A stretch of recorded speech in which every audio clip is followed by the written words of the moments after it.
If you are eating to gain pleasure, if you feel that and I'm not saying food, even chicken and broccoli, can't taste good depending on how you cook it and spices that you use, and that's a whole nother realm to talk about. But if you are eating for the sole purpose of thinking that everything that goes in your mouth has to be the most delicious thing in the world, and you have an issue with, like, if you got weight to lose, you're going to have a problem. I can tell you that right now. You have to you have to shift your mindset into thinking, how is this going to fuel me? You know what I mean? Food is, I hate to use that, your body's like a car, you put the gas in it and the gas in the food, but it's kind of true though, you know what I mean? Mm-hmm. You have to stop thinking about food as this pleasurable thing all the time. I am an everyday athlete. I am an everyday athlete. I am an everyday athlete.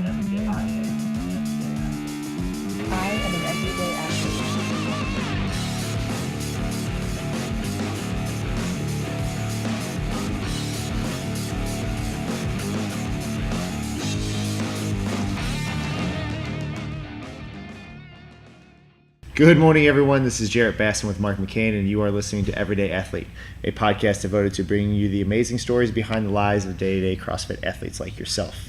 And we got Mr. Andy here, yes, Andy Pescovitz. So Andy is back for a short time, and Andy's actually been on the podcast before, but not necessarily as a guest, kind of not. You were on with Steve Wilson, yeah. Correct? So this will be the first time that we're going to just barrage you with crazy amounts of questions. So absolutely, man. Hopefully I'm excited. You're ready. And we'll try and, I know I love you, but you can be long-winded, so we'll keep absolutely. it to definitely. We'll keep it to a short 3 to 4 hour stint. I want 3 hours. 3 hours. Yeah. Part 1 through 6. Clear my schedule. So a lot of the people here kind of know who you are, and maybe a little bit about your background. Maybe just go through just real quick kind of where you came from, where you're from, and maybe some embarrassing stories about Mark. Absolutely, yeah. Yeah, so obviously me and Mark met, I want to say it's been almost 10 years ago now. We moved up to University of Cincinnati to start going to college up there. Did the typical, well, I guess not necessarily typical, but didn't really take anything seriously, kind of just started working at a restaurant, didn't really have a direction in life where I wanted to go, and that's how me and Mark met. It was actually at Chicago Euros, and Mark was actually, by the way, yeah, so good. It is, it's delicious. And Mark was actually, he was into fitness at the time, and I remember kind of how our just general friendship started was he asked me one day after we were getting off work, he's like, hey man, you want to go to the gym with me? And I went to the gym with him, and I was pretty much, as far as fitness goes, hooked from there, but I didn't really have my diet in check at the point, and I had struggled with being overweight probably from the age of like 14 up until I was almost 21 or 22. And I remember after me and Mark started working out together, I actually saw an infomercial for P90X. And so I ordered the thing. I forgot about that. I know, seriously, man. Yeah, so I ordered it, and I started doing it religiously. And I saw some great results, but the big thing is that it came with that nutrition book. And I remember I did the program for 3 months, like it says, saw some decent results, and then I decided, I was like, screw it, I'm actually read the book. And I read the book, and it was like a night and day difference. I implemented everything they talked about, and 3 months later, I remember, Mark even said, it's just kind of those things you notice when it's like, dude, you lost a crap ton of weight.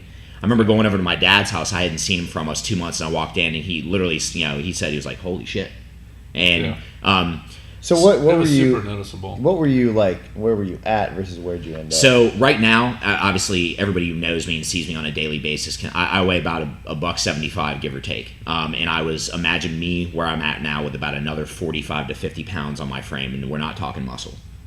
So we were about in the same spot then. Yeah, exactly. Yeah, I know your story is fairly similar to mine. So I lost all that weight, got in pretty much the best shape of my life, and then pretty soon after that, I think Mark got interested in CrossFit, and then, of course, the typical thing, just kept, hey, man, you got to come in and check it out one day. And I remember my very first workout was Grace. Did it with 95 pounds. It totally destroyed me, but I was hooked ever since then. And obviously, I still personally experiment between a little bit of a bodybuilding style, physique-type training mixed in with the CrossFit-type stuff, and that's just what I love doing. But the big game changer for me, I think, was really dialing in my nutrition. And ever since then, I got my associate's degree at Cincinnati State. I wanted to do more with the nutrition side. That was where I actually learned about the process of becoming a registered dietitian. And so then I applied to Miami University's undergrad program, got into that. Obviously, as you all know, just recently finished that last year. Got accepted to Louisiana Tech's program, and then did my dietetic internship, got my graduate certificate, which is, for people who don't know, it's essentially having half of your master's degree done. And then, as I just told everybody here, I just recently got accepted to Colorado State's PhD program in nutrition. So going to be heading out there pretty soon and pursuing that. It's going to be about a 4 to 5 year program, and that's kind of where I'm sitting right now. So, because that was actually a question Mark brought up. He's like, somewhere along the way, he just got really interested in nutrition, and he couldn't really necessarily pinpoint it. But it's funny. It's like you know, people take a shot almost at some of those programs. It's like, no, but that was the catalyst. Like, that was it really was. Like mine, I think mine was like a men's fitness book. Yeah. You know, and it was like... Dude, I read that book, and I know it's, now you look at it, I probably still have it somewhere, and it's just a very elementary... I mean, there is a portion in there where you calculate your daily caloric intake, you calculate a deficit. They even got some pretty extensive meal plans in there, which I remember I just followed it to a T. I mean, like, I looked at what it said to eat, how much, and I just did it. But that was the game changer for me, was reading that book, and then you see the results, and you're like, damn. This is the real deal, you know. This is what it takes. Yeah. No, I was going to say, I knew it had really struck a chord with you the one day whenever I walked in. I think you were like literally weighing out like spinach, and weighing out like strawberries. It was like, holy crap! Like, the dude is literally weighing out, like, you know, fruits and vegetables. You know, because it's one thing to, like, obviously, all right, 1 cup of rice, or, you know, 1 cup of some type of maybe a little more denser carbohydrate, but you were, you know, all in, and it was absolutely shown. I mean, I don't know if you were monitoring your body fat, but obviously if you, like you said, whenever you started, you were probably in the, I don't know, 30% range. Probably pretty damn close, yeah. And then you were definitely in single digits by the time you were done. Yeah, that was the leanest that I had ever gotten. And as I've grown older, and my training goals and style has evolved, and my knowledge about nutrition has evolved, personally, I think that I stay a little bit more comfortable in between the 10 to 15% range. And I think, to be honest with you, the majority of people do in general. Obviously, women, that's going to be more 15 to 20%. Sure. But regardless, I mean, it was yeah, like you said, man, it was a drastic change. And that book, I think, really was the catalyst for me, was just piquing my interest in that topic. And as you all know now, I mean, you can take one click through Instagram, and it's amazing how much information there is out there. It's unfortunate in certain aspects, but it's pretty crazy. So maybe go through some of that, as far as just with your experience becoming an expert in the field of nutrition. Is like, how does an average person discern like this, like, eggs are bad for you, versus, you know, actually getting some good, just maybe start with just some principles of nutrition. Yeah, totally. So, and I'll keep these very basic. As Jared said, I could spend hours on this topic. But well, it's just awesome because you're so passionate about it, and that's why I think you're going to be an integral part.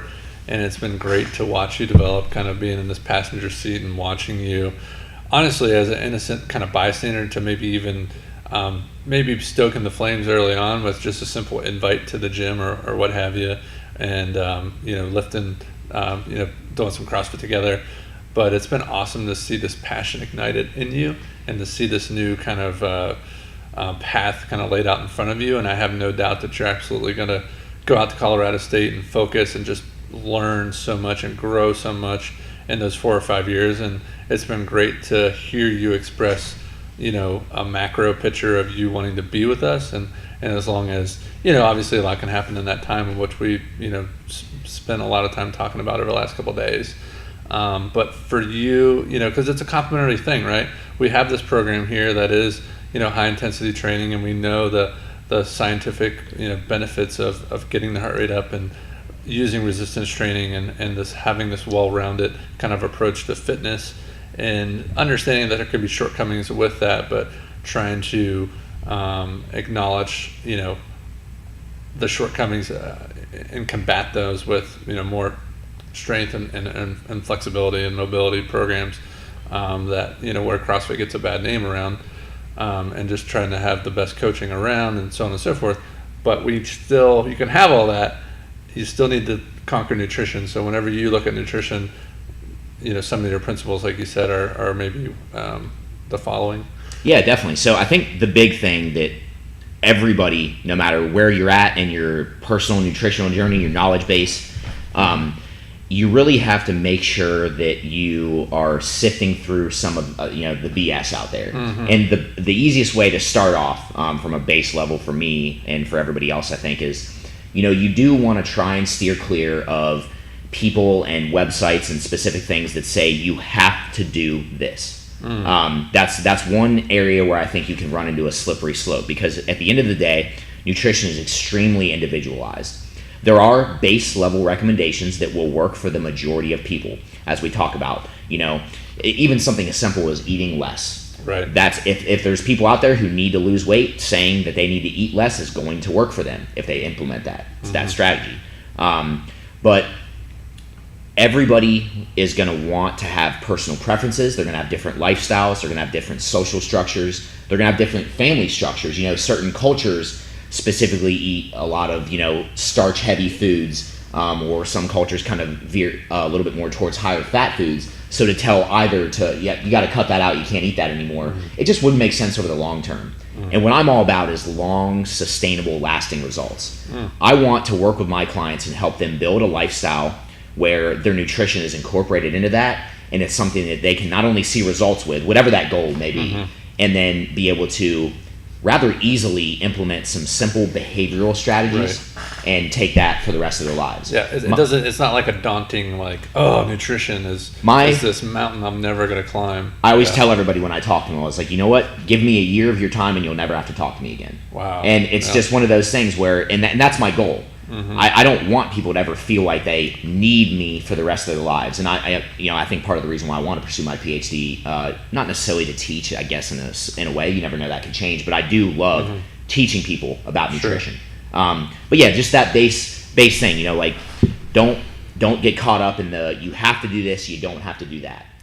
I think you can almost correlate it to something like technology, right? Like you can have a job where you're not really have to be a specialist in technology, but you're still going to engage with that realm every day. It's the same thing in nutrition, right? I mean, you're going to ultimately eat food every day. Absolutely. And it only benefits you to learn about this and use it to your advantage, so yeah, I think it's absolutely essential for just label an average person to know, like, hey, I need to know what a carbohydrate is compared to protein, compared to fat.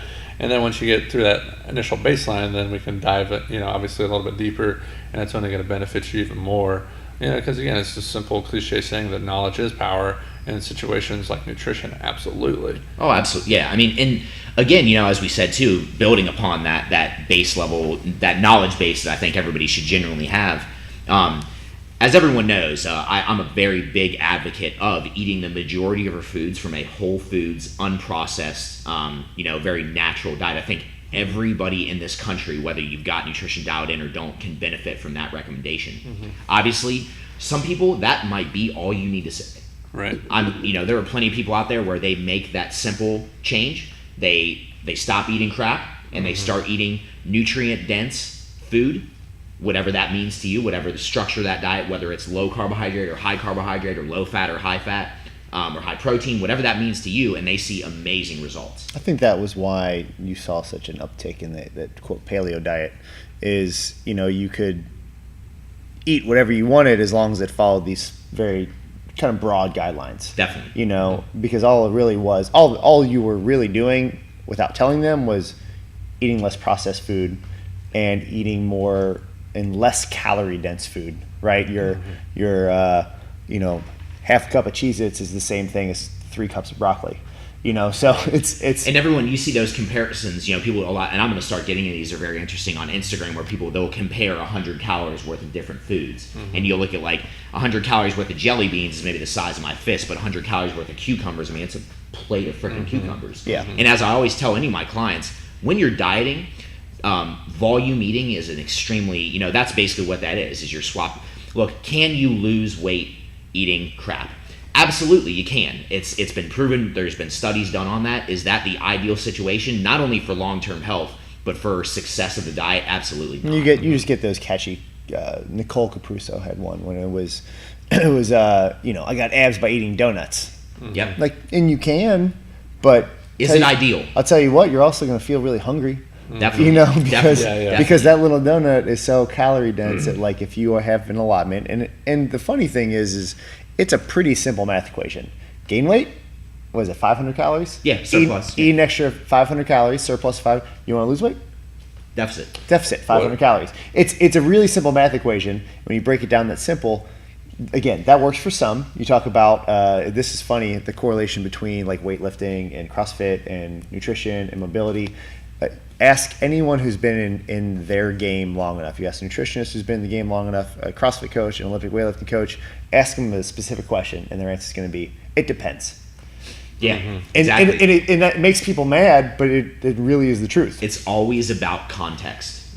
You can never, you have to, that's what, as you guys do with any client who walks in here, you have to analyze where they're at, their typical behaviors on a day-to-day basis. And that's part of, again, moving back to those things where you ask me, how can we give people some good recommendations to kind of sift through stuff.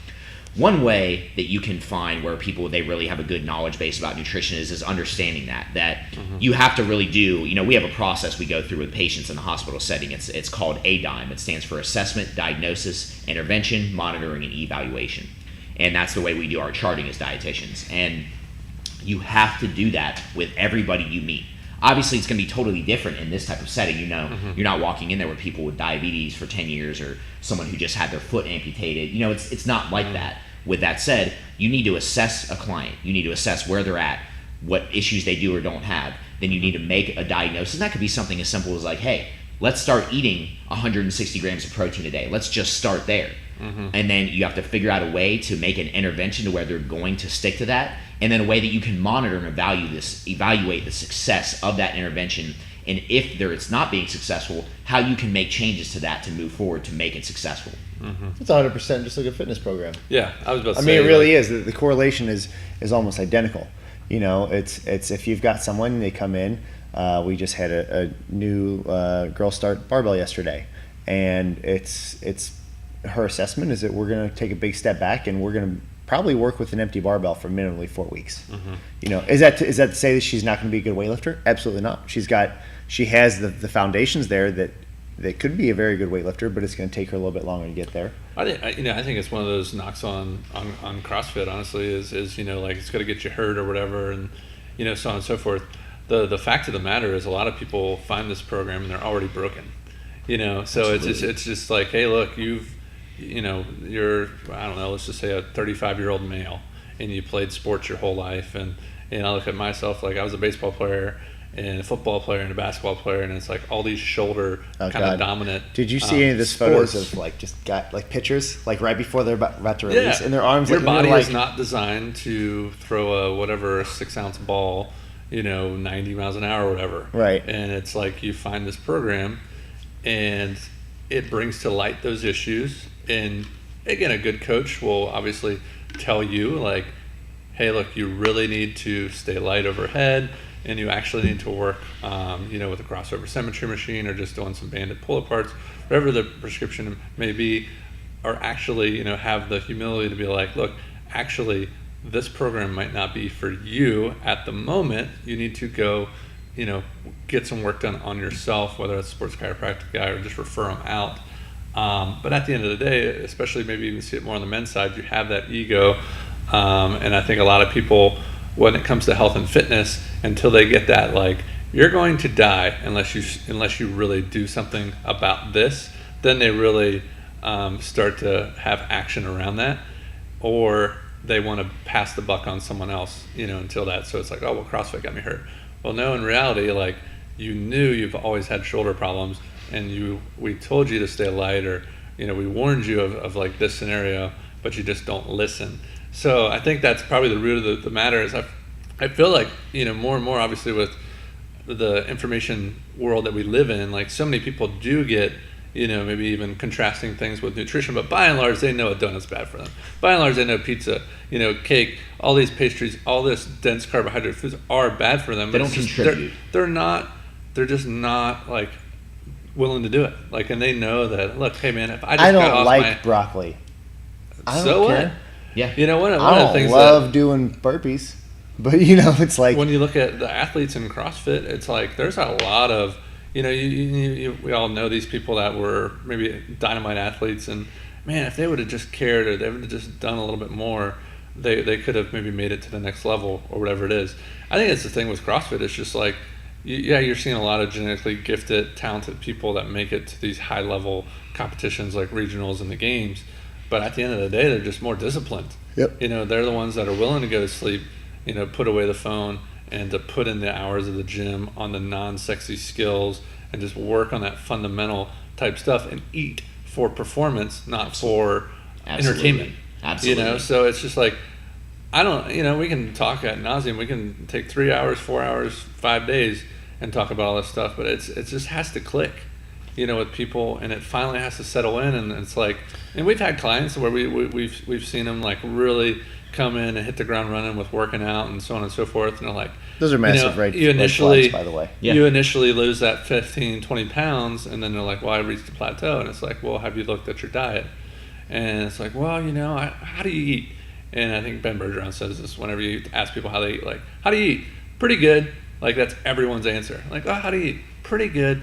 No, like, do you track your food? Do you have any idea how much, like, calories you are taking, or just the quality of food? So, obviously, Andy, we got you here as this vast resource of nutrition. Like, are there some, like, have you found any breakthroughs with people like, hey, look, if you don't change this thing around, like, XYZ might happen? And obviously the big one in our country is diabetes. Like, if you don't stop eating fried food, this is going to happen. So I think the big thing that you briefly touched on this, and a couple people since I've been back, they've asked me, like, can you tell me like one interesting thing that you felt like you really learned or took away from the internship, and beyond any of the career aspects that I'm going to be able to take as I move forward. The majority of people in this country just simply don't know. It's actually an actual diagnosis that we make on certain patients. It's called a nutrition-related knowledge gap, and that is a gigantic issue in this country.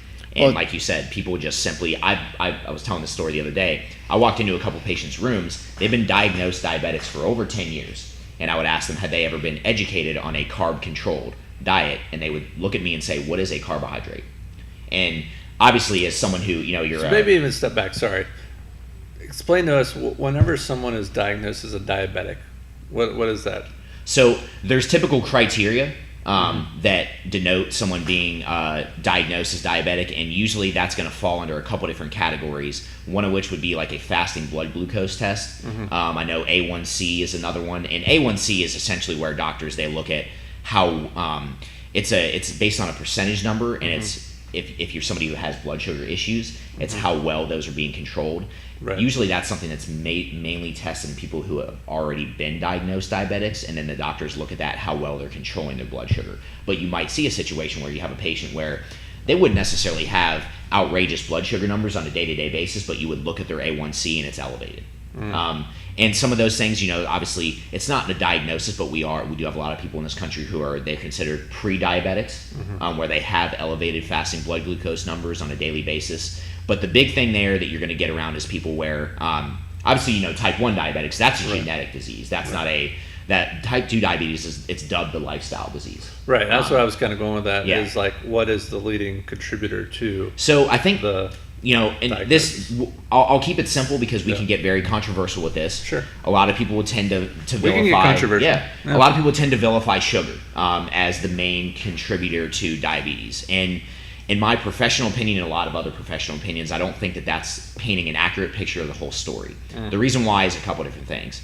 First being, if you actually look at charts of sugar consumption in the United States and other countries, around the 1970s is when we started to really see a large increase, not only in obesity, diabetes, but also sugar consumption, usually through the use, sugar soda, stuff like that. It's actually almost gone down to the point where it's almost back at the rate that it was before the 1970s. So, in my opinion, that's a clear indicator that if it was simply just sugar, you would see that rate continuing to rise with obesity and diabetes. And it's not. Sugar consumption has drastically decreased. However, I do think that things such as soda, sugary foods, contain a lot of unnecessary calories. And at the end of the day, one commonality that you see between all metabolic disease, cardiovascular disease, diabetes, hypertension, renal disease, is obesity. And obesity is caused by an overconsumption of calories, not a specific nutrient. It's not one nutrient issue. And think about it too. When was the last time you saw someone running through the grocery store and they ran and grabbed a bag of Domino sugar and dumped it? You know what I mean? They don't. Right. You're typically eating a lot of high sugar things minus soda, that are packaged with high fat foods, cookies, cakes, pastries, things, as I said, that contribute a lot of calories to your diet, but not a lot of nutrients. So, in my opinion, I think obesity is the biggest contributor, with second in line and probably almost coupled right with that is a lack of activity. I mean, in this country nowadays, we don't move anymore. And that's a big problem. And so I think in those two, again, they kind of play off each other, right? Lack of activity leads to an increase in some people might not necessarily change their diet, but they totally stop their daily activity. So that in and of itself, in a weird way, changes their diet, because now they might not have been over consuming calories, but now they are, because they're not moving on a daily basis. Yeah. Well, yeah, that's a dangerous combination, right? And Very dangerous. That's what's one of those things where you're talking about some of these foods, and it's like very rarely will you have ice cream and cake, and then you're like, all right, I'm ready to go to the gym now. No. So it's you're just keep adding fuel to this fire, and then all of a sudden you're dealt this diagnosis, and that's going to bring in some probably depression for a lot of people, and the maybe a small percentage that actually get motivated to like, oh, okay, I can beat this, or I can change. Usually, again, like you said, it's some sort of scary diagnosis that usually will give people the shot in the butt. That usually is what it has to take. But good or bad, at least you do have some of those people that are making lifestyle changes. I think another question for Andy, because again, we're seeing a lot of these correlations between whether it's the mindset for fitness, nutrition, whatever it is. Is there a tactic that you found that works to get people to make this mental switch? So I think I'll give you my take on it, what worked for me, and then I'll give you a little bit of a take on what I've seen work for other people and what I've seen happen. The first thing for me, obviously I think with anybody, is when you physically see the results. Because unfortunately, when you start any fitness or even really nutrition program coupled together, hopefully, but if you start those separately, you really start to see the physiological benefits before you see the physical changes. Oh crap, I can row longer than I can today, or my squat just went up by 12 to 15 pounds, and or I can sleep better. Exactly, yeah. Or I'm noticing that I have more energy throughout the day. Before you're like, damn, I can start seeing, the stomach the fat on my stomach is starting to go away, or the scale dropped, 15 pounds over the course of the last 2 months without me checking on it. Those things don't come right away. So when someone starts seeing those physical results, those physical changes in their appearance, because let's face it, while it's extremely important to exercise and eat right for the rest of your life for a variety of different reasons, one of the main commonalities between all of us doing this is a motivation to look good. And there's nothing wrong with that. There's nothing vain or an issue with that in and of itself, but it's a motivating factor for, I think, 100% of people who take on this lifestyle that we take on. So that's one big thing. Or of course, you come along with that, getting people to stick to that for the amount of time that it takes to start seeing those changes. Another thing, unfortunately, is as you briefly talked about, a lot of people, this speaker, Tony Robbins, he says more people will do more to avoid pain than they will do to gain pleasure. And the reason why I bring that up is because even people in those situations where they have that diagnosis, sometimes that's not even enough to get them to change. So I guess to answer your question, having a very serious health complication is sometimes a motivator for change for a lot of people. I also think the reason why I've built kind of my philosophy and the way that I structure working with clients over the course of the past years is that I think when you offer someone a way for them to make a change to where they can really stick to and, I guess increase adherence to the diet through understanding the way that eating certain foods affects their daily, weekly, and for the lack of a better term, monthly nutrition, such as, hey, I'm going to go to my daughter's birthday party and I would really like to have a piece of cake. Okay, that's totally fine. It's not an issue to have those things from time to time. What's an issue is to make the majority of your diet centered around those foods, or, I always, it's not the one cookie that's making people fat. It's the entire sleeve. It's the Right. entire box. You know what I mean? Doing those things on a daily basis, is it good for someone? Again, going back to what you said, it depends. It's all about context. I know plenty of people who can literally have one cookie and that's it. I know plenty of people who can't do that, and they have to have 12 or 14 of those, and that is a serious problem. It's almost like, how do you gamify nutrition to the point where like people are being disciplined, maybe like a Monday through Friday, typically is a little more structured for Americans. And then, because I know personally, whenever I've actually adhered to discipline through the week, and then if there is that birthday party on the weekend, like I don't feel as bad eating the cake, and I'm actually making a conscious decision to like, I'm rewarding myself this piece of cake, and I feel like there's just so many people that don't express the discipline, and then it just snowballs, and then so, all of a sudden it's So 2 things I'll touch on too to really kind of answer exactly what your question. So the first thing that I want to talk about is tracking your food intake. Yeah.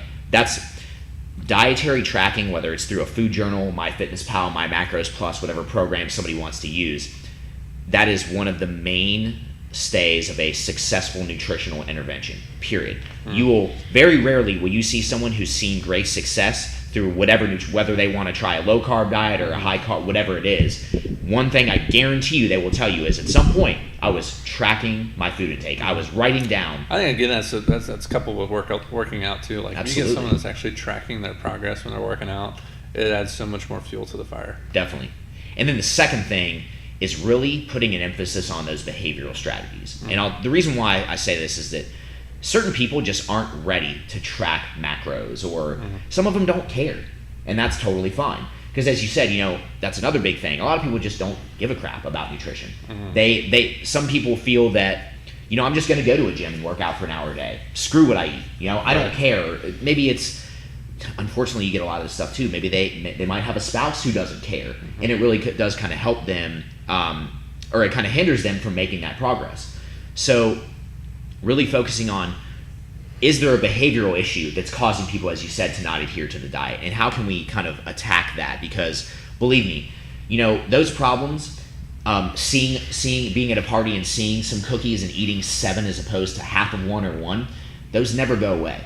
Those are always going to sneak up and bite you in the ass in weird ways. And so that's why I always tell people, you got to focus on those things.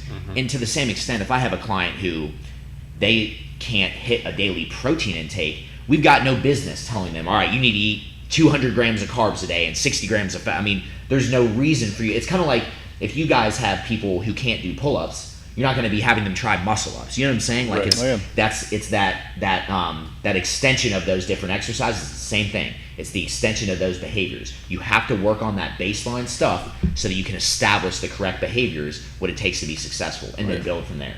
There's a really good quote from Greg Glassman the other day, and it's been said many, many, many times in different ways, but basically it's known that everyone wants to skip all the fundamental things. As adults, we force kids to go through fundamentals with sports and things like that, and we can go down that topic of that road of why is no one teaching kids about nutrition when we teach them about sports and fitness and how important it is to be active.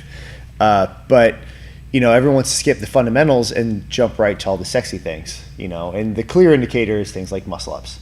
But, everyone wants to have a six pack, but they don't, for whatever reason, want to have that mindset of, well, I need to probably eat plain chicken breast, at least a couple times a week. Yeah. And even when you got someone who is so gun ho about, I mean, they've got their MyFitnessPal every day. They're ready to track every single piece of food that they eat, to where if they want to incorporate something that they enjoy that most might not deem as a quote unquote healthy food, for whatever that means.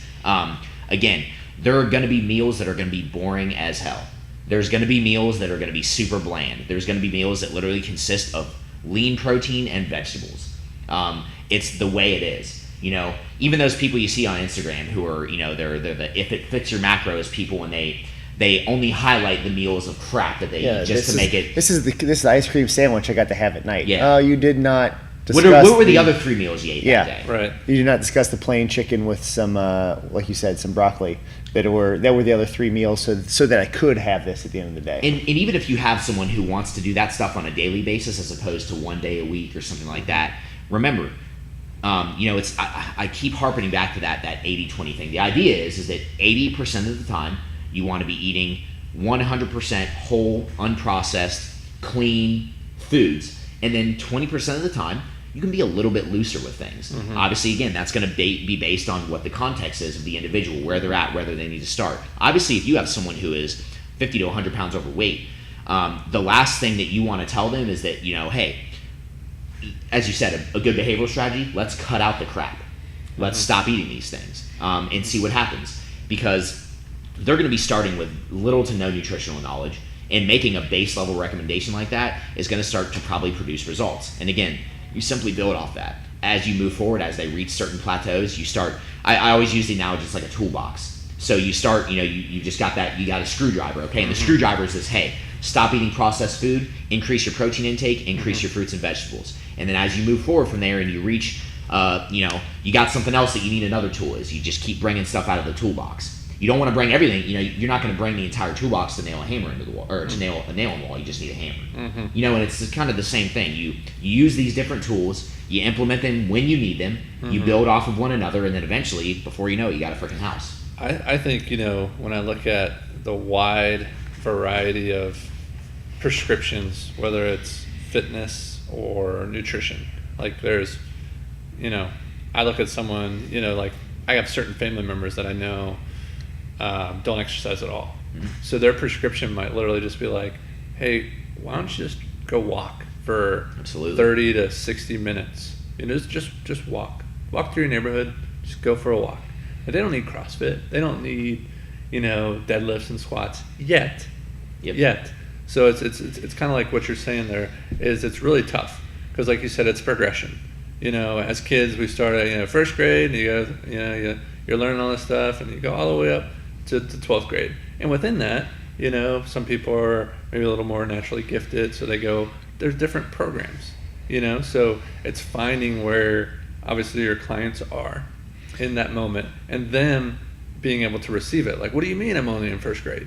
Like, no, I'm in 12th. Like, what do you mean? So it's really, that becomes the challenge. Remember, and that's another, you just brought up a really interesting point I'll touch on, Jared. I know it looked like you had something to say. No, you're fine. Being coachable. Yeah.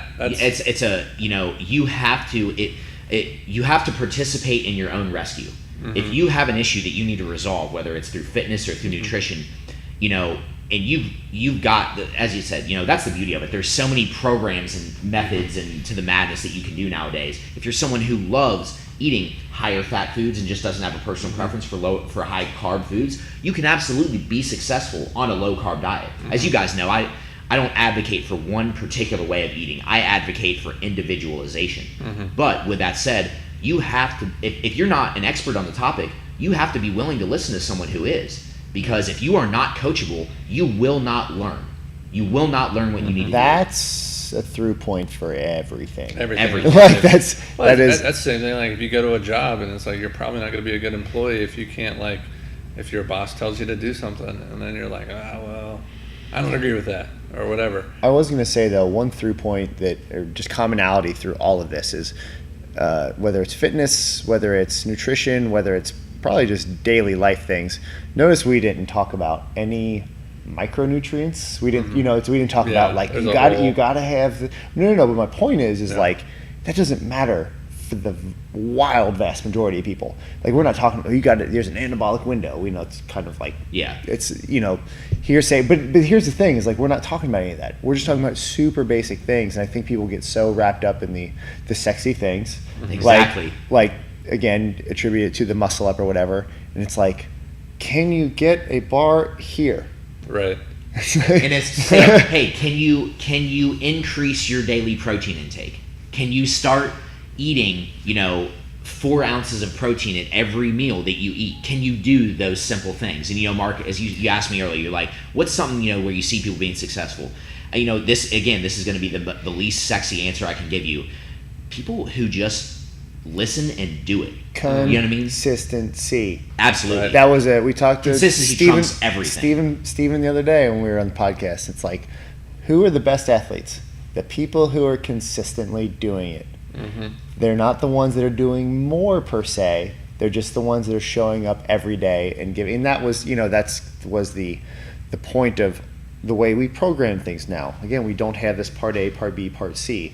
It's we have this object, this task that we're going to take care of, and you're going to do it to the absolute best and hardest degree of difficulty for your ability, and that will make you better if you do it every single day and do what we say, because we are the ones putting all of our time into it. Again, it comes down to being coachable, it comes down to being consistent. Same thing with what you deal with. We're not talking about you got to have a protein shake within 20 minutes of working out, or you got to have your food at this exact time, or else your whole day's shot. And it really just comes down to, are you eating the correct things consistently? Absolutely. Consistency will always trump everything. It doesn't matter what dietary regimen you personally feel like is going to be the best thing for you to adhere to over the long term. If you are not consistent with it, it will not work for you. And of course, yeah, there's intricacies of that consistency, such as you mentioned, daily calorie intake, macronutrient composition, meal timing, supplements, hydration, micronutrients, vitamins, minerals. As we said, we could talk for hours about this stuff. But at the end of the day, if you are not being consistent with whatever goals that you need to reach, or whatever aspects of that goal that you need to do to reach that goal, you're not going to be successful. And you can tell somebody that. You can spot that from the get-go. You know what I mean? If I see a behavior pattern that isn't, that's the first thing I work with someone on. It's funny, everybody who I've ever worked with in the gym, you tell me one of the first things we talk about when we first started working, I said, hey, I want you to start tracking your food for the next 3 days or next week, whatever it is, and I want you to hit this number every day. I want to see where they're at with that consistency, because if that is not there, they will not be successful.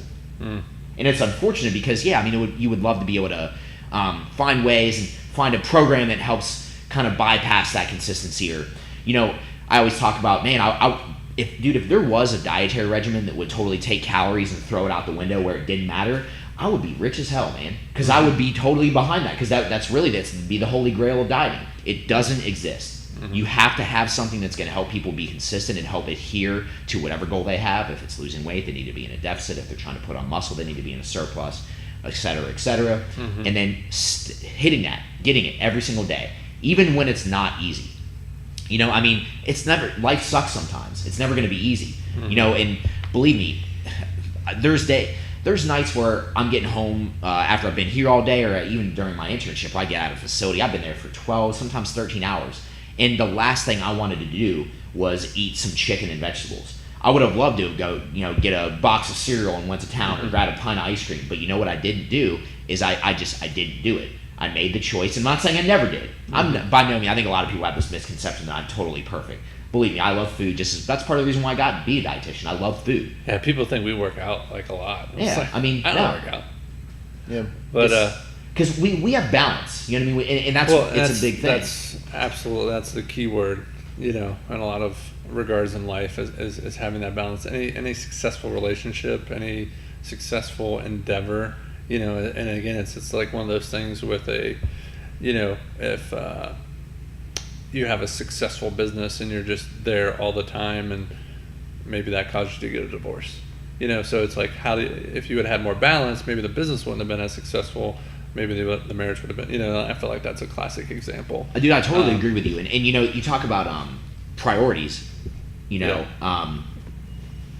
That's one big thing that I think you have to talk about. Is it's a simple thing we always talk about. If it's a priority to you, you'll do it. Oh yeah. It's just that simple. Well, it's just it's one of the extreme examples. It's like, I don't know how I'm going to pay rent this month.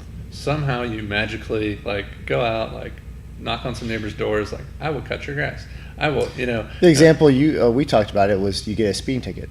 It's like you get a speeding ticket. You're going to find a way to find that money. Yeah, exactly. It's like you could let it ruin your day, or you figure it out and you move on. I think mindset. It's just, for whatever reason, health and fitness isn't a priority to a lot of people, and they just put it off. I know it's a big deal, but my job and my family come first, or whatever it is. It's just not a priority. We talk about that problem solving aspect of how CrossFit's allowed us to basically figure out other bigger issues in our life because you're faced with this daunting issue. And that's, I don't know, maybe that doesn't correlate as much with nutrition, but I know it's for us, it's one of those things where like if something happens, you get a flat tire.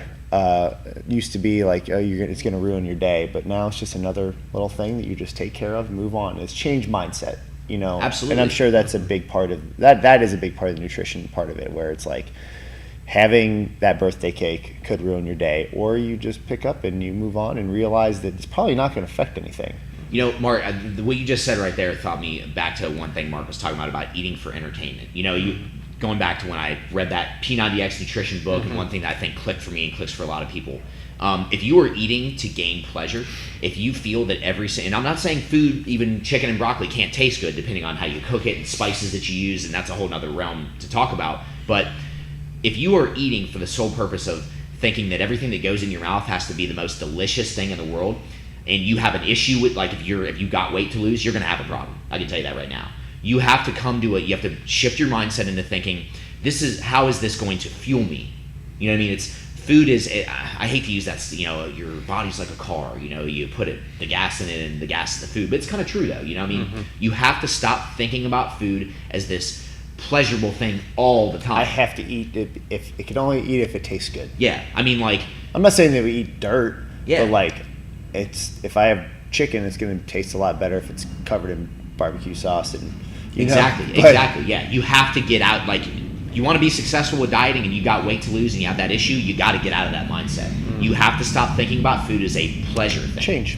Yeah. It's just doing it. I'm glad you said that, because there was a bell curve I saw a long time ago that I thought it was just super interesting, and it was X and Y axis, and the one across the bottom was the perceived body composition. And it's like basically obese, sedentary to on the platform bodybuilder show. Yeah. And that's the bottom. So and you have everywhere in between. And the top one going up was quality of life. And it was a bell curve. And it's like you have this bell curve and you get to your peak quality of life and a certain point on this body composition. And then now it actually goes back down. Yep. Those guys you see on stage, the women you see on stage, are not happy. And they're not. and they're not healthy. They're not healthy. Yeah. That's the thing. Look, there are plenty of people out there who can walk around at an hour already. Less than 10% body fat year round and not even think about it. More power to them. The majority of the population can't do that in a healthy manner. And I think it's up to us moving forward as fitness and nutrition professionals to really preach realistic goals for clients to hit. And you can't sustain that. No. Those guys aren't sustaining that. No. Like, here's the thing. This is just years ago. Again, we just talked about it, and it was like, Rich Froning. He's like, probably walks around 10 to 12. Because guess what? And I think it was the last year he won the games. And because he has to. Yeah. Because you need fat stores to get you through a 30-minute workout. Absolutely. Yes. Absolutely. Yeah, I think it's very, very important word is balance. And I think a lot of people that Jared mentioned it earlier, we call it the Yosemite Sam syndrome whenever they start with us and they're just guns blazing, just pow, pow, pow, and for whatever reason, like, they will not be with us over a year. It's his red flag. To about a year, and it's like, you know what, this is old. We used to work at a camera store. I used to work at a camera store, the same thing. They come in, they slap the checkbook down, and say, I'm buying everything. 9 times out of 10, they walk out with nothing. It's the same thing with you come in, like, I'm ready, I'm changing my life. And you're just like, okay. But at the same time, in the back of your mind, you're like, you're not going to be around. And don't get me wrong, we're going to sit here and try and talk to you and try and move you in the right direction. But they already have this notion set in their head that it's just going to be this quick turnaround. I'll be here for 3 months and I'm going to be good. Like, no. I'm going to learn everything. There are so many things that you're already at point, 15 when you are actually at point 1. Like, we'd actually take you back 3 months and then build you up for the next year and a half. And as humans, we're just not set, especially now, in a very instant gratification society. We're not wired to do that, and like, it's just one of those things, like, personally, if I used to have a bad day of lifting, it's like, well, everything's ruined. Now you just realize that there's generally probably more bad days than good days, and the good days are the ones you appreciate. Absolutely. The other days are just training days where you're building up either, mental fortitude, and same goes with nutrition. So if you have a bad day of eating, you don't just throw the book out. You get right back You on hit the track reset next button. day. I always tell people you are always one meal away from getting right back on track. Yeah. No matter what. No matter what just happened. I don't care how much you ate. I don't care how crappy you feel because of what you did. And that's a big thing why I talk about the things that I talk about, is because I really want to push people away from these negative connotations towards specific foods and these feelings of guilt, because that psychological behavioral aspect, it's a major part of this. As you guys said, yeah, you get some people, they walk up to me, they're ready to frickin' go. They all you need to do, they're like, tell me what to do and I'll do it. And you tell them what to do and they'll frickin' do it. But all I'm eating is spinach for the next 12 months. Yeah. And you're like, no. Yeah. Don't do that. And that's the thing, is if you were to say that, they would literally do it. And Yeah. that's in a way, those people are great, because that's kind of like, all right, man, they're gonna listen to what I do. They're gonna listen to what I say. They're gonna do what I want them to do.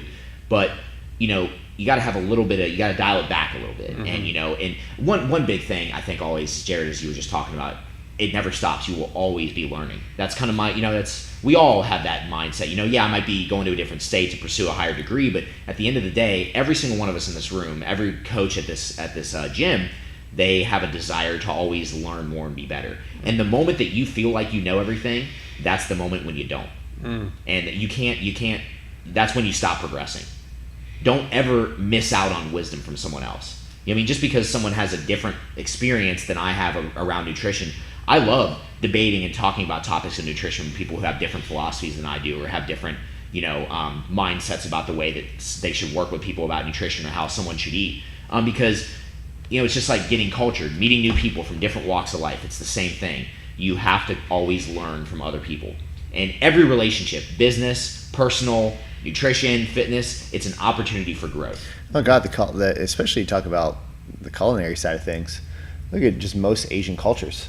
Like they eat a lot of rice and noodles. And they don't have a crazy amount of just obese people walking Guess what? around. They're skinny. Yeah. Yeah, and even moreover, the funny thing, you just brought that up, metabolic disease is not a real bad issue. Yeah. And when it is in those particular areas of those countries, it's because they're eating a very westernized diet. Yeah. Right. And it's not, a Western diet isn't just high carb. That's not what constitutes. A Western diet is very nutrient sparse, high calorie, high carbohydrate, and high fat foods coupled together. Dude, if I go to the Wendy's down the street and I get a small, and and again, you talk about like serving size, and you get into that the numbers of it, you're 4 servings in on a small. Absolutely. Yeah. I mean, you look at portions in this country compared to what they were 10, 15, even 20 years ago. Dude, I mean, I just got back from a year in the South, and trust me, I mean, there would be times where I'd be at restaurants eating, and you would hear people at other tables, they'd get their food come out, and they'd look at it, and they'd make comments like, is this all I'm getting, stuff like that. And I would take a look at it and be like, that's a lot of food, right? And it's just, that's the thing, as Americans nowadays, our country is shifted into that. We expect really large portions. And while I understand the interplay between what you're paying for and what you're getting, believe me, I'm totally there. It's, no one wants to waste money. But again, it all comes back to that. Your health is always going to be an investment. It's not an expense. And the moment that you think otherwise, it will quickly become an expense. How do we get people to understand that? I think education. Yeah. I think really, really hammering it home, almost to the point where it becomes annoying. And and I know that's a little bit of a different, you always have to just constantly be educating people on different ways that they can incorporate healthy eating into their daily lifestyle, different ways that they can, if they have an issue, being open to, I know a lot of people might think, oh, well, I've got to pay this guy to come work with them. My phone number, my email, while I'm here, please come up to me and ask me any question. I will never, ever not answer your questions. I don't care how detailed it is. But, have that desire to understand. If you feel like you don't know everything about it, be interested. It's a big thing. And I trust me, I can keep things simple. I can keep them really complicated. It just depends on what level you want. Yeah. Right. And I think it's understanding that health is wealth. It is. It is. It really is. And again, I know we sometimes will judge ourselves based on the numbers in our bank account, but it's hard to understand that trade-off of like, hey, you know what? A lot of people that get into this business take a sacrifice when it comes to finances, but we're building into our bodies, in ways that hopefully will be repaying us for the rest of our lives. Absolutely. So where, when we do this podcast and we ask people, what's your definition of fitness? It's never been like, so I can do my job behind the desk better. No one on their deathbed is like, oh, I really wish that I would have worked more. Instead of making exactly $95,000 a year, I made $105. Yeah, no, I wish I could have played with my kids more. I wish I could have, taken those hikes with, all those. It's experience. It's just really understanding, and it's doing that mindset shift, that paradigm shift. That it's understanding that like nothing good comes from easy. Yeah. Like if it's easy, like if I sign up for a race and just do it without training for it, like when I finish that race, it's just like, oh, okay, I did that. But if I'm like, pick a race that I know is going to challenge me beyond like my limits, and I have to put hours and hours into training, whether that is running a race or a bike race or a climb. And why don't people want to do it? Because they're scared they may not do it well. Exactly. But if I had that humility and if I had that aptitude to like, hey, I'm going to try a new thing, I'm going to, immerse myself in it, and then when I cross that finish line, it's going to be, it's going to be a whole different experience. And the thing is, like, no one knows when the finish line is. Like, they really don't. Yeah. And they all think they do. Like, oh, I'm America. I'll live to be 70, 80, 90, da-da-da-da. And this is the way it is. And, average weight now in America is 20 to 30 pounds overweight. And, I'll have a couple kids, blah, blah, blah, blah, blah. And all this stuff. But, like, it can be different. It can. And it's just, we're not saying, like, for 8 hours a day, you got to do all this stuff and engage in it. Our question of the day today is, what's your favorite day of the week? And I said Sunday, and it's mainly because that I get to calibrate my week. Okay. I get to hopefully plan all my meals out and pack all my food and get ready. And again, I wouldn't say all my meals are like, ugh, I don't really want to eat this. But there's definitely been some times where I'm like, man, I really don't want to eat this. Yeah. But guess what? It's good for me. It meets the protein or whatever I'm going for that day. It meets that intake, and so I understand it. Yeah. It's not like, oh, someone dropped the pie off and I'm just gonna eat that. Dude, it's being like you said, being coachable, but having humility. Understand, if you feel like you know everything about nutrition, or even for yourself, let's say obviously you don't think, oh yeah, I could pass the RD exam or anything like that, even though you never went through a program. The moment you think like that, that's when you need to learn more. That's when you need to talk to other people or read books or anything. Or, the moment that it's crazy, the majority of people who, in my opinion, need the most help are some people who've never even talked to me. And I'm not, I'm not saying, it's one of those things. It's just or like, talk to one of us. Exactly, yeah. Or, what I mean? It's like, those are the people who really... People are scared of what they don't know. I get a lot of you can eat whatever you want, and I'm like, well, that's not true. I got a picture that shows you when I was eating whenever I wanted and drinking whatever I wanted. It was way different. Absolutely. And I follow a very basic guideline, and I'm very set to, I'm cool with eating the same thing all the time. I switch it up from time to time. But then, if I also am not going to restrict myself when we go out to eat. Like if it's something that there's a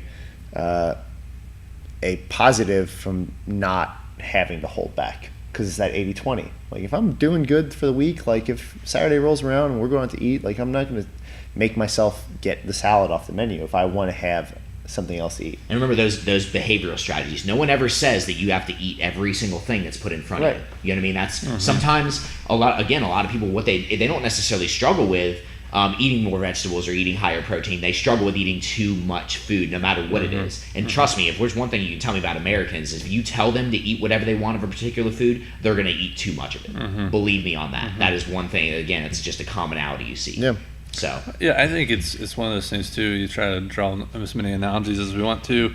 When we're talking about food and making a difference, it's almost like if you get a promotion at work, like you're going to have different roles and responsibilities. So like if you want to take your body composition to a more positive state, guess what? It's probably going to have more roles and responsibilities, and within that, it's just a lot more discipline.